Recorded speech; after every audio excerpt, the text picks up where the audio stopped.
चुलबुली बहन विशाखा की शादी कुछ ही दिनों पहले कार्तिक नाम के एक लड़के से दुर्गापुर गांव में होती है। विशाखा अपने ससुराल में बहुत खुश होती है। एक बार विशाखा उदास बैठी होती है तो उसकी सास उसे आकर पूछती है, अरे बहू, तू इतनी शांत क्यों बैठी है? क्या हुआ बेटा? कुछ नहीं माँ जी, घर की याद आ रही थी। एक काम करना बेटा, अपनी छोटी बहन को बुला ले, तेरा मन भी लग जाएगा है? विशाखा ये सुनकर खुश हो जाती है और अपनी बहन शिखा को फ़ोन करके बुला लेती है। शिखा विशाखा के ससुराल आ जाती है। दी, कैसी हो आप? अरे आ गई तू, मैं तो एकदम ठीक हो गई। शिखा पूरे परिवार से मिलती है। नमस्ते जीजू, कैसे हो आप? अरे बढ़िया बढ़िया, तुम बताओ। अरे कुछ नहीं जीजू। अरे आपकी शर्ट पर कॉकरोच है? कहाँ है? सॉरी जीजा जी। शिखा, आते ही तूने शैतानी शुरू कर दी, चल कमरे में। अगले दिन विशाखा रसोई में खाना बना रही होती है और तभी वहां शिखा आकर उसे पीछे से डरा देती है। वो! विशाखा डर जाती है और शिखा हंस पड़ती है। तू पागल है क्या शिखा? अभी मेरे हाथ से सब्जी गिर जाती ना। अरे दी, आपको क्या हो गया है? शादी से पहले तो कितनी मस्ती करती थी और अब एकदम बोरिंग हो गई है आप। ऐसा कुछ नहीं है शिखा, वो तो शिखा, चूहा कहाँ है? दीदी दीदी दीदी दीदी, मुझे चूहे से बहुत डर लगता है। कहाँ है चूहा? देखा शिखा, मैं कुछ भी नहीं भूली, मस्ती करना भी नहीं। सच में दीदी, आपने तो डरा ही दिया था मुझे। दोनों बहनें आपस में बात कर रही होती है। तभी शिखा को एक आइडिया आता है। दी, क्यों ना आज हम इन सबको डराए? नहीं नहीं शिखा, ये मेरा ससुराल है, यहाँ लोग मजाक में नहीं लेंगे तुम्हारी बात को। अरे दी, तुम भी ना कितना सोचती हो। रात में जब सब सो रहे होते हैं कि अचानक से विशाखा की सास को पायल की आवाज़ सुनाई देती है। वो आंगन में आकर देखती है तो आवाज़ आना बंद हो जाती है। अरे कौन है इतनी रात को?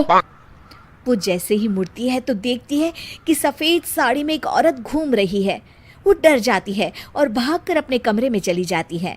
वो औरत और कोई नहीं पर शिखा होती है। सास को डरा हुआ देख शिखा जोर जोर से हंसने लगती है।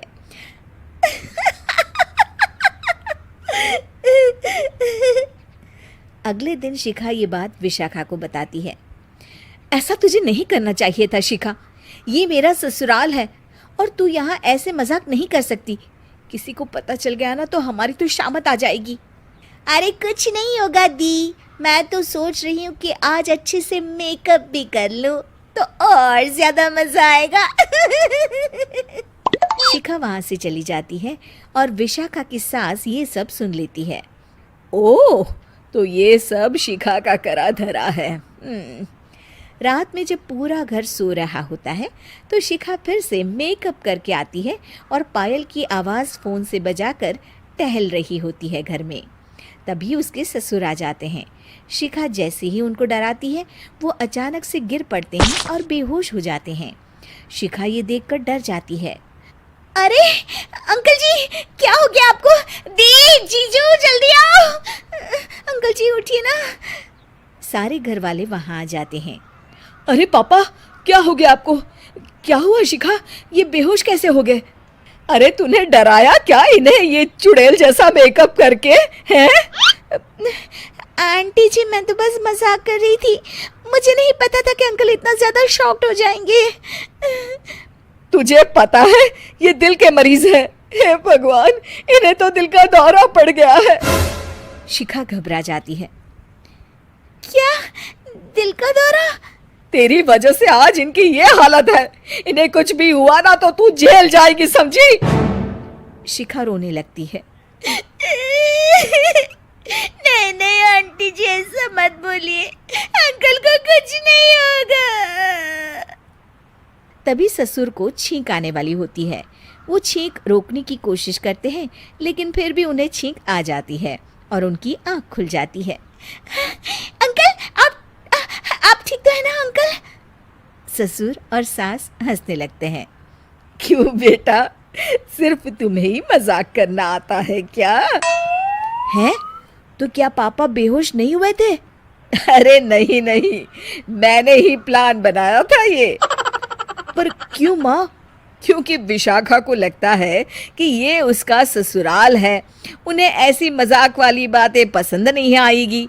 पर उन्हें ये नहीं पता कि अगर ये दोनों बहनें शेर हैं तो हम भी सवा शेर हैं।